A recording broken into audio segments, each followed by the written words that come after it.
করে, আমাদের বাঁচার কোনো উপায় নাই। আপনি কি ভেবেছেন আপনার নামাজ দিয়ে আপনি জান্নাতে যাবেন? আপনি তাহাজ্জুদ গুজার, সেজদা দিতে দিতে কপালে দাগ ফেলেছেন, এটা আপনারা জান্নাতে নেবে না?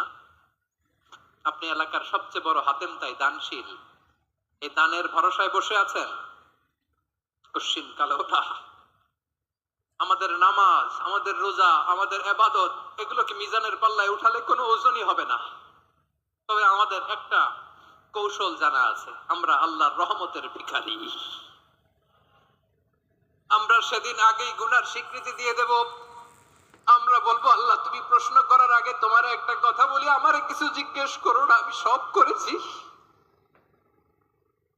এমন কোন পাপ নাই যে পাপ আমারে দিয়ে হয় নাই।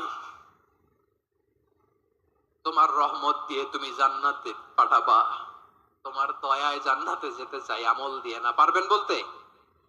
কিয়ামতের দিন আমরা বলবো, আল্লাহ আমার আমল দিয়ে জান্নাত চাই না, আমি তোমার দয়া দিয়ে জান্নাত চাই। তোমার দয়া ছাড়া আমার কোনো উপায় নাই। কারণ আল্লাহ যদি বিচার করে, বাঁচার কারো উপায় নাই। আল্লাহ যদি বলে ফেলেন তুই এটা করলি কেন, ওখানে গেলি কেন, কোরআনে 1000 বার নিষেধ করলাম তারপরেও এই পাপে জড়ালি কেন, এরকম প্রশ্ন ছুড়ে দিলে আমার উত্তর আছে? বাঁচার কোনো উপায় আছে?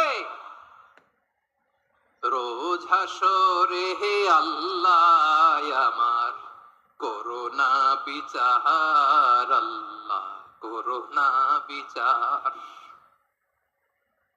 বিচার চাহি না তব দয়া চাই, এ গুনাহগার, আল্লাহ করোনা বিচার। আপনার আমল দিয়ে জান্নাতে যাবেন? কি দিয়ে যাবেন?